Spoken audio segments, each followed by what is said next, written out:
Mega, mega, mega, mega, mega love. Shout out everyone! Guys, ito ang aking huling hirit sa tag-init.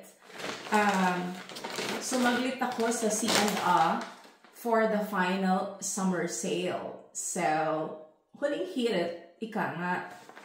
So, ipapakita ko sa inyo ang aking na-purchase or purchases na 50% off. Ito guys.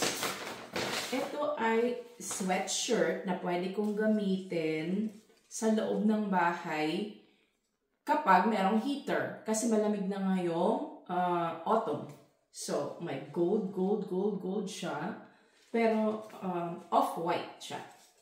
So, there. So, estimate na ninyo ang aking laki. Medium pilit. So, eto meron din akong uniform sa aking cooking vlog. Long sleeves din kasi nga autumn na. So, there. Pero, carry lang to guys kapag may heater. Pag wala, ngatog ka sa lamig. So, yan. Yan ang aking uniform sa loob ng bahay. Parang house dress, pero pwede na rin panlabas. Okay? So, ito guys, gustong-gusto ko, kaya lang baka hindi ko na masuot. Kasi manipis siya, see-through. Malamig na kasi ngayon ng autumn, parang advanced na winter.